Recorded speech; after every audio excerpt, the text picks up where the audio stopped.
Thank you so much, sir, for joining us here on the India Today Thank you. It is Roundtable. always delightful to be with India Today.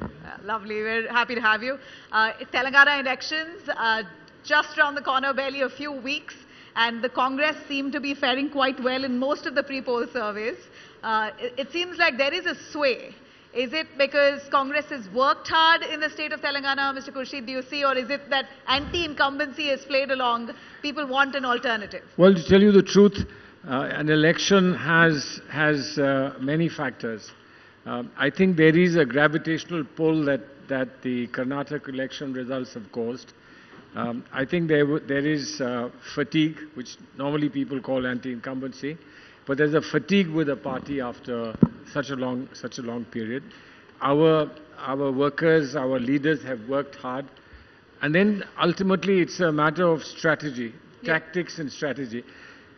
And I think we've been on the drawing board for a long time, and as we've produced those plans, looks as though those plans are working. The spirit of our Congress worker has suddenly risen incredibly. Yeah. And I think all that, these are factors that get you to a good spot in an election.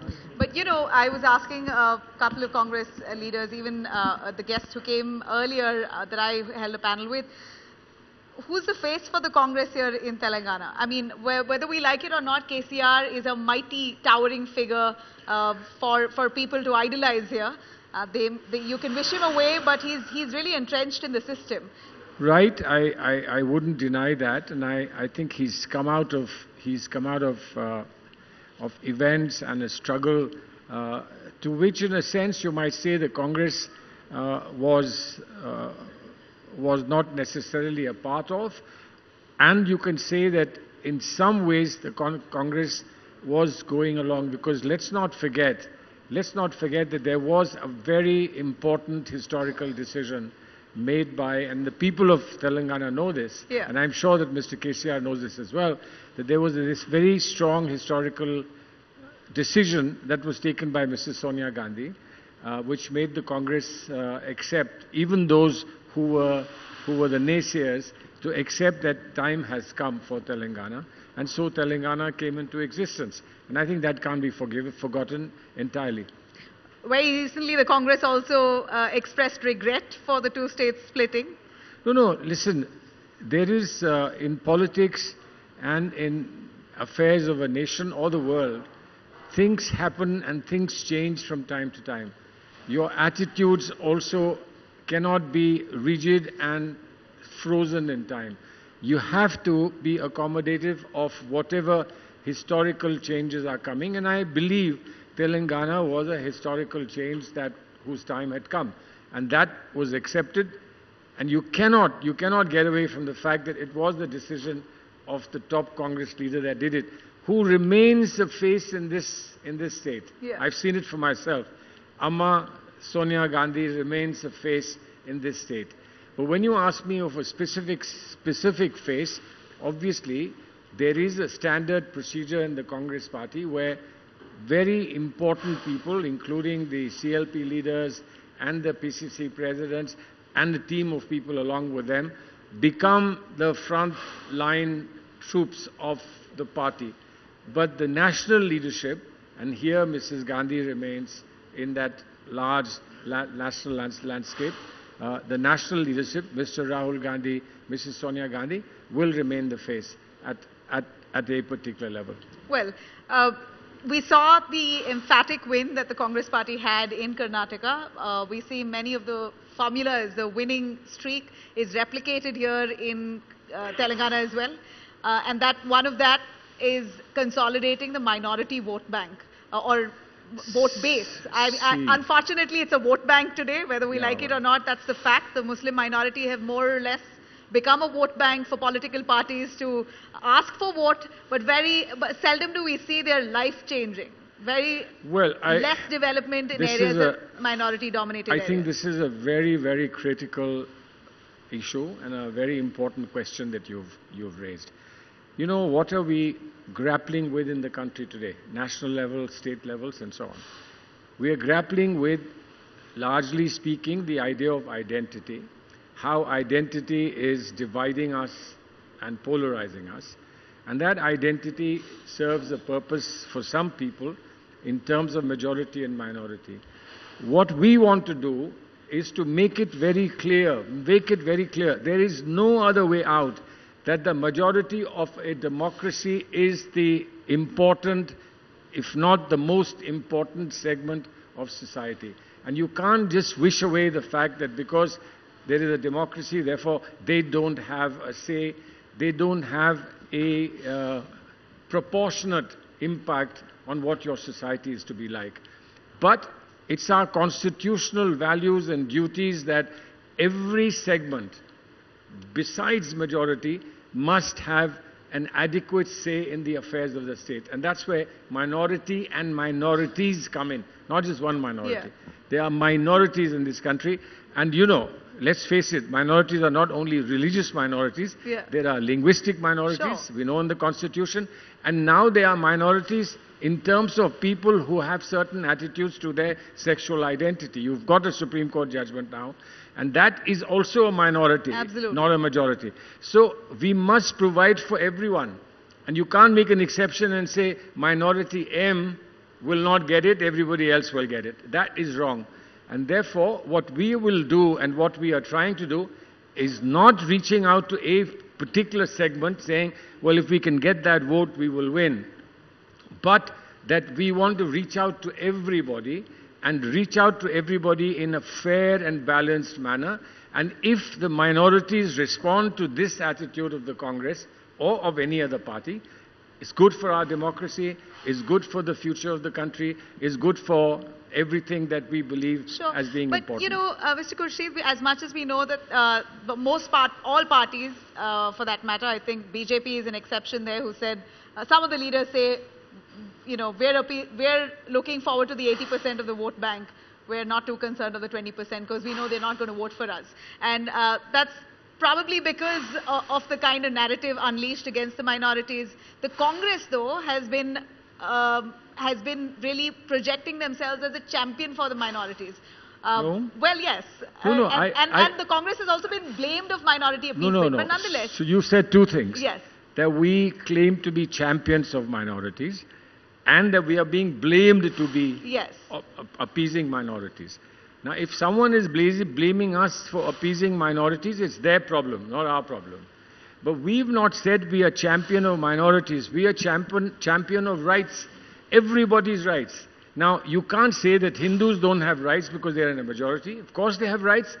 They have also cultural aspirations. They have also an impact on our society. We must recognize that. We have to. How can you be in a democracy and all not right, recognize that? But you still do agree that the minority vote gives you an edge. It has in Karnataka elections. No. That's a different question. In Karnataka, it helped us. Yeah. But it was not the only thing that helped us win that election. Sure, but it was one of the big factors But it was an important factor, and we hope that it will be an important factor elsewhere too, including in Telangana. But the important thing is that we don't want to treat it as a vote bank. Yeah. But ultimately, whoever votes for you, at least temporarily, if not permanently, becomes your vote bank. And lastly, the other point you said is that some people are interested only in 80% of the vote. Well, they are sadly mistaken. They've never had even 50% of that vote. They've not even crossed 40%. And they believe that they can speak for 80%. But they can't speak for 80% because despite their best opportunities they had and the most that they could reach out to try and get the 80%, 40% has never gone to them, And I do not believe will go to them. They should worry about erosion of the 40 that they have. All right. To be a little specific about the minority vote bank itself, I'd like to probe you on the reasons to why the Muslim minority has by and large fallen behind in the education index, in quality of life, in jobs. Hardly a 15% get to secondary higher education. What's the reason? It's not as if the minority is lacking representation, and overwhelmingly the minority also votes for the Congress. So what has the Congress really done for the minorities? All right. Asaduddin Owaisi was here a little earlier. He basically slammed the Congress, saying the the plight of the Muslims in India today is because of what the Congress did. Basically nothing. See, I don't want to get into an argument with Mr. Owaisi. So, but your response to that? I will give you a response. He's been a supporter of the Congress party in the past. His father was a very steady supporter of the Congress party. And it isn't that you don't pay a price, that we don't pay a price for getting their support when and if we did get that support. But to cry over minorities, particularly Muslim minorities, not having something that they are entitled to and deserve in a democratic setup, is exactly why we went into the Rangnath Commission report and the Sachar Commission report. And of course, the reports only significantly established the facts as they stood, putting minorities, Muslims, far behind Dalits in terms of development and so on. But that happened because at partition, we took a very specific decision, this nation took, including minorities supporting it, that we will not look for affirmative action independent of what the constitutional provisions provide, which is that if you are educationally and socially backward, you will get affirmative action, not otherwise. Now, all Muslims are not socially and economically backward and socially and educationally backward, but in this state, your state of Telangana, there is a reservation for Muslims who are backward socially and educationally. And it's done wonders for them. But people think that this is a reservation for Muslims.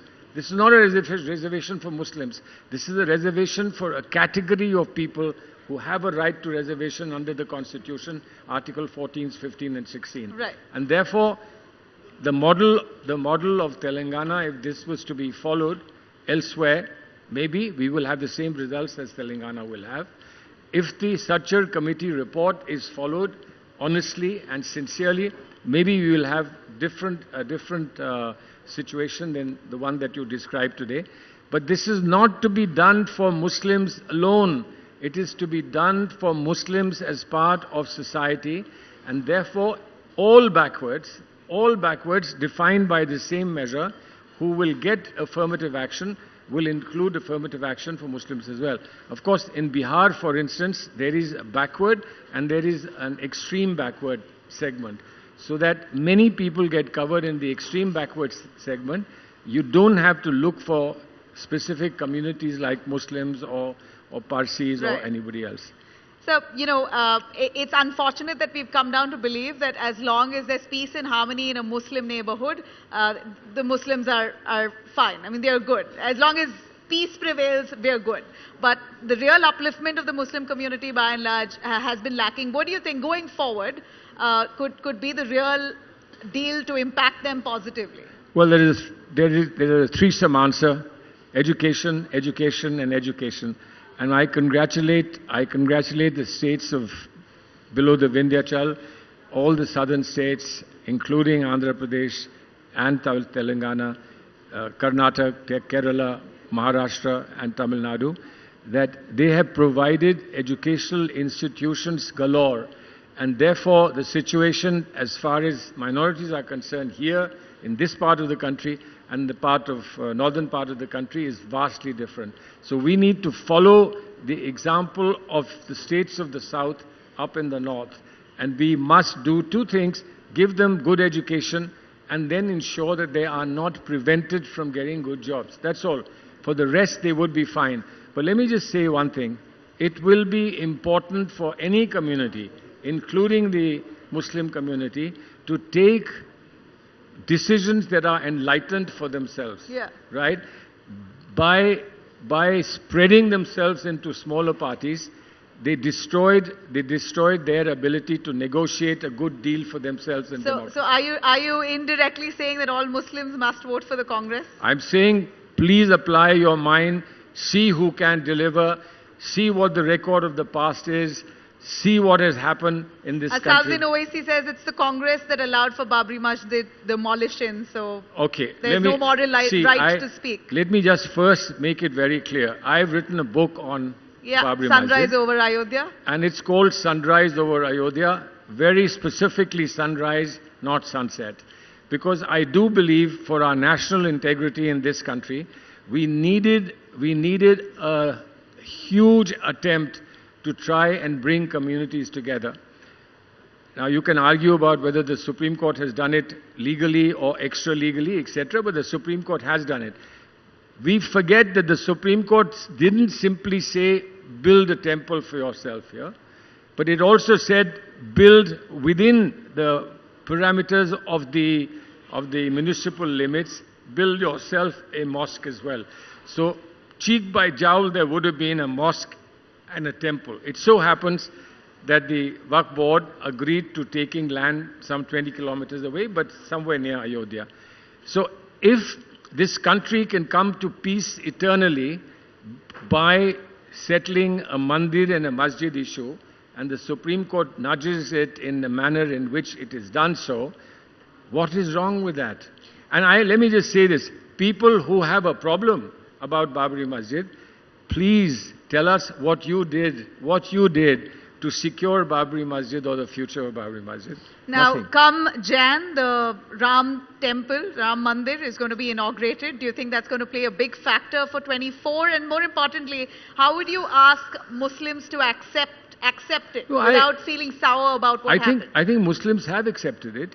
They've accepted the judgment. They all always said, along with many other people, that if we can come together and settle this matter, we will settle it. Some, of course, they were outliers as well. Others, after the judgment came in the Supreme Court, said, well, we are not entirely happy, but we'll accept it because there is nothing beyond the Supreme Court in this country. And we've got a mosque.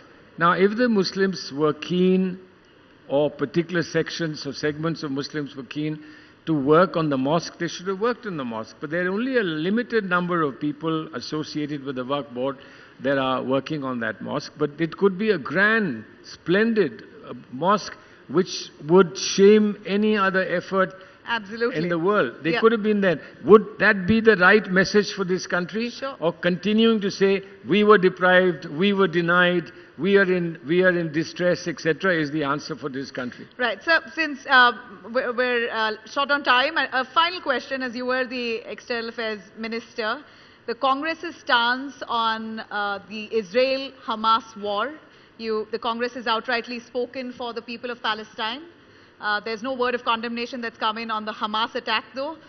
Also around the same issue, there's been growing Islamophobia. We're seeing effects of it and ramifications even here in India. Lots of Muslims coming out, holding rallies in favor of Palestine. They're being condemned. So there is a certain ripple effect that also now centers around India. Yeah. Your take on that? Let me just put it in context. Nobody, absolutely nobody in India or anywhere in the world has condoned what happened on 7th of October. They may be, you can reject it and you can castigate it by saying it is unacceptable. Or you can castigate it by saying this is an act of a terrorist, right? Now the UN has not said this is an act of a terrorist because the UN hasn't yet been able to come to a definition of what a terrorist is. United States has, and therefore they've been able to use that word. Yeah. We have rejected, and if you find Mrs. Gandhi's own article that was written in the Hindu, where she has said our immediate reaction was this is unacceptable. Such an act of terrorism is unacceptable. But, as the Secretary General of the UN said, at the end of the day, you don't just condemn it and sit down and do nothing. Because every day you see a theater of war getting more and more horrible. So what is the priority today is to say, stop this immediately. Let's stop and begin talking. And there are many countries who are unprepared to say, let's stop this. Let's stop this. What is it being called? It's being called collective punishment. We see children, women, people destroyed every day. Yeah. What is our position on Palestine? Mahatma Gandhi set it for us. Our position on Palestine, which, by the way, also is compatible with our position as far as POK is concerned, if you march into my home and take my property, I have a right to protest. Right. Palestine was the property of Palestinians, taken away from them and given to Israelis. We didn't participate in it, we didn't support it. We said Palestine has a right to a homeland. Yeah. But of course, you have to be pragmatic. Israel had happened, Arabs accepted Israel, we made a relationship with Israel. So we finally supported the two-state solution. Both states live in peace and prosperity and safety together. That's all we ask for. Now, people want to know, what about 7th October? Yeah, I mean, and for the only reason I asked that, because we see several pro-Palestine rallies, where even in Kerala, for example, one of the Hamas organizers or the former leaders of Hamas was, he was invited for a session to speak. Forget the Hamas. Was Arafat friend of India or not? Was Arafat a terrorist? I mean, Arafat was treated as a freedom fighter. Our relationship with the PLO and with the Palestinian Authority remains. We have not accepted violence from one side. We are not accepting violence from the other side. Right. Is it not enough to say, both of you must stop the violence? Who's more responsible, who's less responsible, we will talk about later. First, bring an end to this violence. There's a beautiful sher which goes something like this. तू इधर उधर की ना बात कर, ये बता के काफले क्यों लुटे, हमें रहजनों से गरज नहीं, तेरी रहबरी का सवाल है. There's a democracy involved in Israel, and they must answer. Lovely. I think on that note, it's a wrap. Thank you very much. Thank you. Thank you very much. Very kind. Thank you very much. Enriching conversation there. Salman Khurshid, a big round of applause, please.